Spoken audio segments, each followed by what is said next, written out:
Hello बच्चों, स्वागत है आप सभी का मेरे YouTube चैनल CFP डगरवा में। मैं बाबू सर आज आप लोगों के बीच 12th क्लास का किस्सा उर्दू का चैप्टर 27 जो एक खुतबा है कामिल इनकलाब उसे लेकर हाजिर हुआ। ये जो कामिल इनकलाब चैप्टर है हिंदी में भी 12th क्लास के आप लोगों का एक चैप्टर है संपूर्ण क्रांति, जयप्रकाश नारायण का लिखा हुआ। उसी संपूर्ण क्रांति का उर्दू जो ट्रांसलेट है, कन्वर्ट है, वो आप लोगों का कामिल इनकलाब के नाम से यानी संपूर्ण क्रांति को उर्दू ट्रांसलेट में करके यहाँ पर पेश किया गया है। इसमें जितनी भी ऑब्जेक्टिव प्रश्न है आप लोगों का वो सारा मैंने निकाल दिया है। ये कोई कहानी नहीं, ये खुतबा है। जयप्रकाश नारायण जो आंदोलन में भाग लिए, हिस्सा लिए, उसी के बारे में सारा उसने जो पटना के गांधी मैदान में भाषण दिया था, खुतबा भाषण को कहा गया, उसी खुतबा का अंश इसमें पेश किया गया। वो हम लोग सब्जेक्टिव क्वेश्चन में डायरेक्टली देख लेंगे कि संपूर्ण क्रांति भाषण में उन्होंने क्या क्या कहा है। फिलहाल ऑब्जेक्टिव आप लोग इसको देख लीजिए। छोटा सा चैप्टर है ताकि ये जल्दी से हो जाए।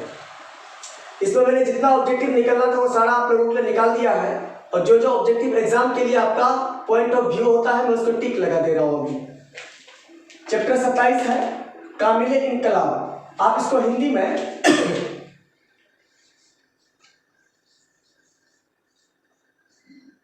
संपूर्ण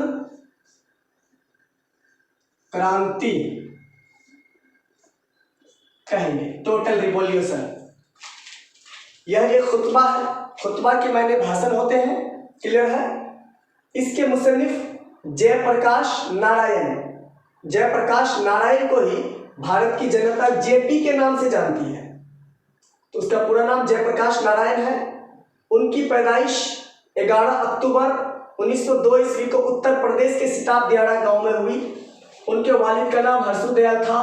उनकी इब्तदाई तालीम गांव में हुई। स्कूल की तालीम मुकम्मल करने के बाद वह पटना कॉलेज में दाखिला लिया। 1920 ईस्वी में उनकी शादी प्रभावती से हुई। आला तालीम के लिए वह 15 मई 1922 ईस्वी को अमेरिका के लिए निकल गए। 1930 ईस्वी में उनकी पहली गिरफ्तारी हुई और उसे नासिक के जेल में रखी गई। यह क्वेश्चन बहुत बार पूछा जाता है कि उनकी पहली गिरफ्तारी कब हुई थी, तो 1930 ईस्वी में, और 1930 में गिरफ्तार हुआ, 33 तक रखा गया। 4-5 बार 6 बार वो गिरफ्तार हुए हैं टोटल। 44 में, 41 में, 39 में, 33 में, 37 में, ऐसे करके कई बार वो गिरफ्तार हुए हैं। अगला ऑब्जेक्टिव आपका निकलता है मुल्क की जनता, अवाम, मैंने जनता लिखा, अपनी जबान दिया है। जेपी को यानी जयप्रकाश नारायण को लोक नायक के नाम से पुकारते हैं या जानते हैं। उसके अलावा है टोटल रिवॉल्यूशन। आपको पढ़ने में दिक्कत हो रही है तो मैंने इंग्लिश में भी लिख दिया टोटल रिवॉल्यूशन, यानी कामिल इनकलाब जो आपका चैप्टर है इसको आप संपूर्ण क्रांति कहेंगे। ये उनकी किताब का भी नाम है। सर्वोदय मैंने इंग्लिश में भी लिख दिया गूगल ट्रांसलेट, और जेल डायरी, ये 3 total revolution, jail diary, Sarvodaya, ये तीनों उनकी जो है आम तसानीफ है यानी किताब है, तसनीफ है। उसने जो किताबें लिखी 18 अक्टूबर 1979 ईस्वी को 1979 को पटना में उनका इंतकाल हुआ। कामिल इनकलाब का तस्वुर यहाँ पर आपको हिंदी में भी क्वेश्चन पूछता है कि संपूर्ण क्रांति का नारा किसने दिया। उसी को सिर्फ उर्दू में ट्रांसलेट किया गया है कि कामिल इनकलाब का तस्वुर किसने पेश किया, तो जेपी ने पेश किया। मैंने यहाँ पर आपको अंडरग्राउंड लाइनिंग कर दिया है। यहाँ से आपका मुख्तसर गुफ्तगू वाला प्रश्न पूछता है तो 1 नंबर का है कामिल इनकलाब का तस्वुर किसने पेश किया, आपको क्वेश्चन दिया जाता है ऑप्शन में, वहाँ 1 नंबर या पूछता है। ये 2 नंबर के लॉट का, लेकिन पूछता 1 नंबर में है। यानी नारा किसने दिया संपूर्ण क्रांति का, तो जयप्रकाश नारायण ने यानी जेपी ने। जेपी किसके मतलब क्या क्वेश्चन दिया, 1 सेकंड।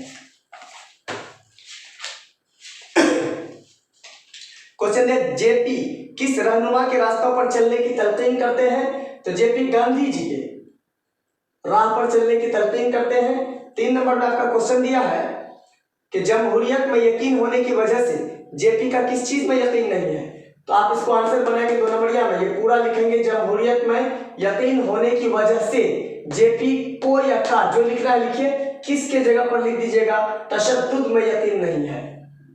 अगला है 4 नंबर में क्वेश्चन दिया है कि किस इनकलाब में तब्दीली की रफ्तार धीमी रही, यानी बदलाव का जो प्रोग्रेसिंग था वो बहुत स्लोली चला था, तो वही तशद्दुद इनकलाब था, उसमें तब्दीली की रफ्तार बहुत धीमी रही।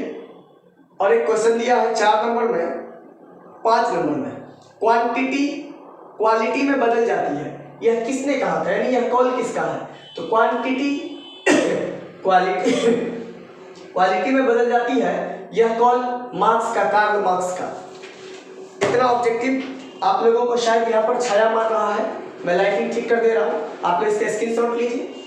सब्जेक्टिव क्वेश्चन आंसर बनाते हुए हम लोग एक एक डिफिनेशन देख लेंगे कि उस भाषण में आखिर ऐसी कौन सी बातें हुई, स्क्रीनशॉट आप लोग ले लेंगे।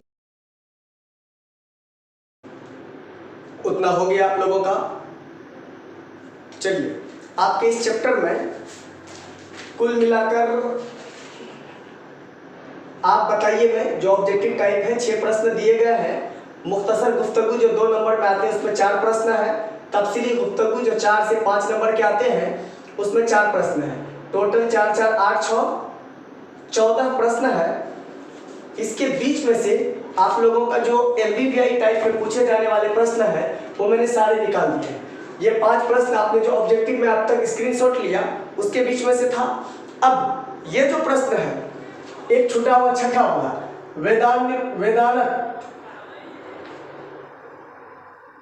उसी में से है। वेदांत का फलसफा विवेकानंद ने अमेरिका के शिकागो शहर में पेश किया था। आप लोगों को बता दें कि वेदांत लफ्ज का यहाँ पर जो इस्तेमाल किया है, जो बच्चे अगर हिंदी पढ़ने वाले, जिसका हिंदी और उर्दू है, उसको समझ में जल्दी से आ जाएगा। वहाँ पर स्वामी विवेकानंद ने अमेरिका के शिकागो शहर में, अमेरिका के शिकागो में ये नारा दिया था, एक तरह से कहिए वेदांतों की ओर लौटो, वेदांत की ओर लौटो। ठीक है, वेदांत जो है वेदों की ओर लौटो। तो उसने वेद पुराणों की ओर लौटने के लिए लोगों को इस चीज के लिए बेहतर ढंग से समझाया था, सलाह दिया था। उसने अपने प्रजाति के, अपने धर्म के बारे में बहुत ज्यादा प्रचार प्रसार भी किया था। तो वेदों की ओर लौटने के लिए तेरे वेदांत का फलसफा विवेकानंद ने, स्वामी विवेकानंद ने अमेरिका के शिकागो शहर में पेश किया था। ये ऑब्जेक्टिव है, आपको यहाँ से दे देगा कि वेदांत का फलसफा विवेकानंद ने अमेरिका के शिकागो की जगह कर देगा किस शहर में पेश किया था, शिकागो की जगह पर सिर्फ किस कर देगा। अगला मुख्तसर सवालात में से 4 दिए हुए हैं। ये 2 नंबर प्रश्न जो है, जेपी यानी जयप्रकाश नारायण बिला जहेज शादी के लिए क्या दलील देते हैं। जयप्रकाश नारायण समाज के मसलों के बारे में बहुत ही ज्यादा चिंतित थे, बेचैन थे। उसने अपने इस खुतबा में खास लफ्ज में उन लोगों के लिए दलील दिया है, आप उसे मशवरा कहें, उसे दलील कहें, उसे लज्जित करने वाली बात कहें, वैसे सभी अशखास से जितने भी लोग अपने औलाद की शादी करवाते हैं और जबरन लड़की वालों से जहेज की मांग करते हैं, दहेज के नाम पर गाड़ियां, रुपया वगैरह जिस भी चीज़ की मांग करते हो, उसके बारे में कहते हैं कि आपके लड़के या लड़कियां कोई घोड़े या बैल नहीं है जिसे जहेज के नाम पर या जिसे सौदा के नाम पर बेच दिया जाए। अब इतना रखिए, उसने यही कहा था कि जितने भी लोग दहेज की मांग करके अपने बेटे की या बेटियों की शादी करवाते हैं, यह कहते हैं कि अगर मैं बेटों का दहेज ना लूं तो बेटियों को कहां से दूंगा।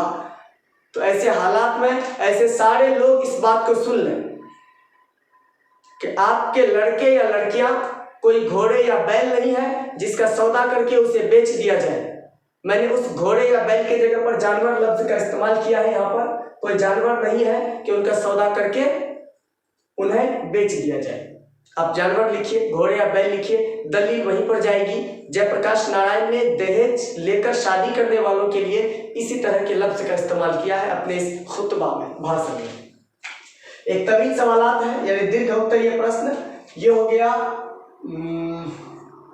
लघु उत्तरीय। आप इसको हिंदी में कहेंगे लघु उत्तरीय। जो इंग्लिश समझने वाले बच्चे हैं आप ये जान लीजिए बेटा, ये शॉर्ट टाइप है।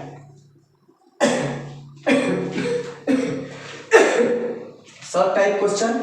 और ये जो है तवील सवाल, इसको आप हिंदी में कहेंगे दीर्घ उत्तरीय प्रश्न। और कोई हिंदी समझने वाले, इंग्लिश वाले हैं तो आप ये जानिए कि इसी को आप कहेंगे लॉन्ग टाइप क्वेश्चन, QUESTION। ठीक है, इसका जवाब मैंने यहाँ लिख दिया है। इनकलाब की साइंस का क्वेश्चन दिया है कि इनकलाब की साइंस का क्या उसूल है। इनकलाब की साइंस का उसूल आप लोगों को बता दें। इनकलाब जन्म कहाँ से लेती है, इनकलाब पैदा कहाँ से होती है। जयप्रकाश नारायण कहते हैं कि जब समाज में किसी के ऊपर फोर्स किया जाए, जबरदस्ती किया जाए, ना इंसाफी का सबब हो, आपको हक पसंद बात नहीं करते, हक पसंद इंसाफ नहीं करते, तो ऐसे हालात में आपके समाज से इनकलाब की बू पैदा होती है, इनकलाब पैदा होती है, लोग इनकलाबी होते हैं, लोग इनकलाब छेड़ने को तत्पर तैयार होते हैं, आमादा हो जाते हैं। क्लियर है इतना। और उसके बाद ये भी कहते हैं कि एक समाज में इनकलाब करने के लिए जब तक उस पूरे समाज के अवाम एक होकर कदम से कदम मिलाकर ना खड़े हो जाए, तब तक इनकलाब होना वहां पर नामुमकिन है। इनकलाब के बारे में आप, इनकलाब करना दूर की बात, यानी क्रांति करना दूर की बात, जंग शुरू करना, जंग लड़ना दूर की बात, आप उसके बारे में तसव्वुर भी नहीं कर सकते, सपना भी नहीं कर सकते। वो सारा का सारा आंसर मैंने यहाँ लिख दिया है कि इनकलाब की साइंस का उसूल यानी उसका पहला शराइत है कि जब तक पूरा समाज इनकलाब के लिए तैयार ना हो तब तक इनकलाब नहीं छेड़ा जा सकता है। जब किसी समाज में नाइंसाफी या जबरदस्ती का सिलसिला आम हो या कायम हो, दोनों में से आपको जो लिखना हो, आप यहाँ पर आपको जो बेहतर लगे, आम हो कायम हो, आप लिख सकते हैं। तो वहां से ही इनकलाब पैदा होती है, अवाम के अंदर बेचैनी होती है और वह इनकलाब के लिए खड़े होते हैं। ये था आपका संपूर्ण क्रांति चैप्टर जो कामिले इनकलाब है जयप्रकाश नारायण का। अगला चैप्टर है हम लोगों का 28 चैप्टर जोश मलिह आबादी का लिखा हुआ शिकस्ते जिंदा का ख्वाब। थोड़ा शिकस्ते जिंदा का ख्वाब भी देखूंगा, आप लोग इसका स्क्रीनशॉट लीजिए।